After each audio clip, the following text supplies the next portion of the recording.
A proibição piora o problema das drogas.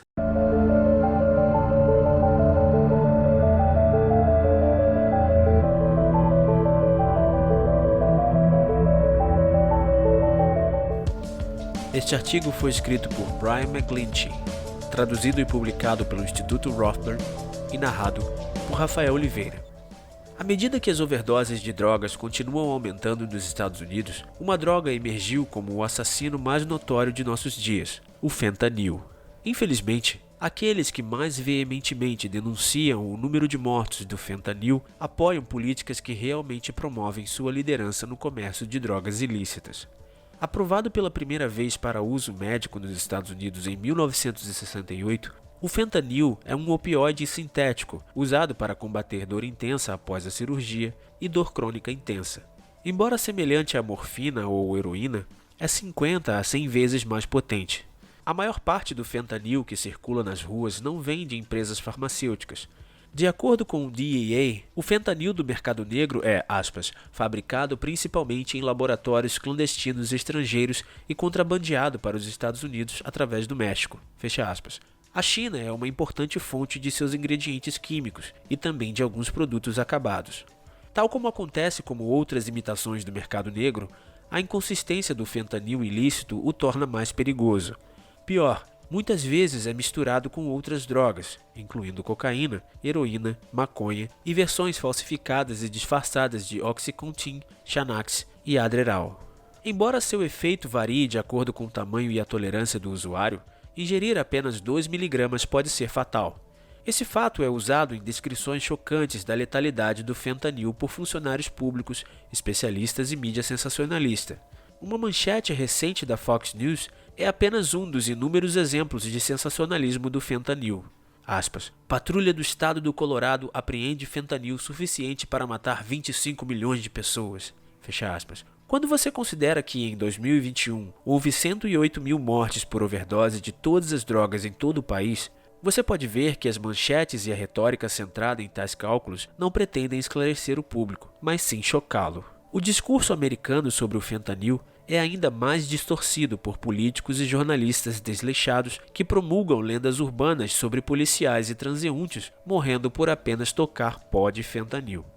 Por exemplo, o líder da minoria na Câmara, Kevin McCarthy, perguntou recentemente a Sean Hannity, da Fox, se ele ouviu falar de, uma jovem que pegou uma nota de $1 no chão do McDonald's e desmaiou, porque supostamente o fentanil estava nela. Este é seu nível de letalidade, Como muitos contos semelhantes, este provou ser falso. O fentanil pode ser bastante mortal, mas não dessa maneira. O alarmismo exagerado do fentanil não é apenas para atrair audiência. Para alguns, como McCarthy, é um meio oportunista de promover o objetivo de reduzir a imigração ilegal por meio da segurança reforçada nas fronteiras. Deixando de lado a política de imigração e mantendo nosso foco aqui no fentanil, chegamos agora a uma verdade essencial que é pouco conhecida dentro ou fora do governo. Quanto mais você intensifica a interdição de drogas ao longo da fronteira e em outros lugares, mais você aumenta a preferência do fentanil na importação do tráfico de drogas.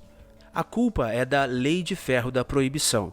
Exposta pela primeira vez por Richard Cohen em 1986, a Lei de Ferro da Proibição declara, à medida que a aplicação da lei se torna mais intensa, a potência das substâncias proibidas aumenta.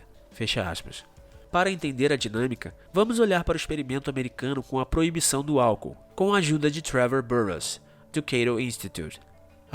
Os contrabandistas e traficantes preferem destilados de alta potência porque são mais fáceis de transportar de forma ilícita. Consequentemente, o álcool destilado e os vinhos fortificados tornaram-se quase 90% do consumo de álcool após a lei seca, em comparação com 40% antes.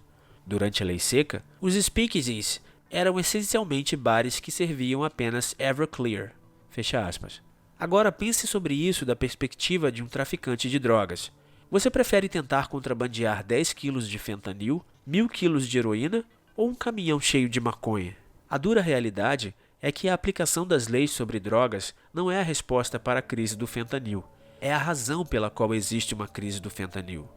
Essa crise também é impulsionada por repressões regulatórias aos opiáceos prescritos, que afastam viciados e aqueles com necessidades legítimas de pílulas de qualidade e dosagens uniformes em direção ao reino perigoso e mortal das alternativas do mercado negro.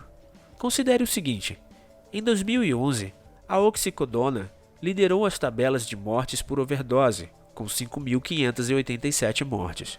Isso levou o governo a impor novas políticas para afastar os médicos da prescrição de opioides. Em 2016, o fentanil era o mais novo assassino e estava associado a 18.335 mortes, mais do que o triplo da contagem de oxicodona de 2011. Você pode construir um muro de fronteira de costa a costa que se estenda 60 metros acima e abaixo do solo. O fentanil continuará fluindo para o país por outras vias, como já acontece em graus menores. Quanto mais difícil for a movimentação do fentanil, mais alto será o preço, convidando novos participantes para o mercado negro e incentivando a adoção de formas inovadoras e mais elaboradas de atender à demanda perpétua dos Estados Unidos por intoxicantes. Em algum momento, poderia até incentivar os cartéis a movimentar a produção dentro das fronteiras dos Estados Unidos. Esses não seriam os únicos resultados. Se os departamentos antidrogas e os patrulheiros da fronteira de alguma forma conseguirem tornar muito mais difícil mover o fentanil provavelmente será destronado por algo pior. De fato, no início deste ano, um opioide sintético ainda mais perigoso começou a fazer suas próprias manchetes sombrias. É o chamado isotonitazene, ou ISO, e é 20 vezes mais forte que o fentanil. A lei de ferro da proibição ataca novamente. A proibição não apenas tornou as drogas mais perigosas. Assim como a proibição do álcool, a proibição das drogas também promove a violência entre os participantes do mercado negro. Quando foi a última vez que você ouviu falar de um tiroteio entre distribuidores rivais de álcool? A proibição também convida a muitas formas hediondas de excesso autoritário, incluindo o desmantelamento de veículos, frequentemente infrutífero, buscas em cavidades corporais e até colonoscopias forçadas que não mostram nada. Em suma, os resultados prejudiciais da proibição das drogas excedem em muitos benefícios. Enquanto isso, as drogas são tão facilmente obtidas hoje como eram quando Richard Nixon declarou a guerra às drogas meio século atrás. Então o que devemos fazer? Embora seja contrário à intuição e um choque para a sensibilidade de muitas pessoas, a resposta adequada à crise do fentanil e outros danos colaterais da guerra às drogas é clara: a legalização generalizada das drogas.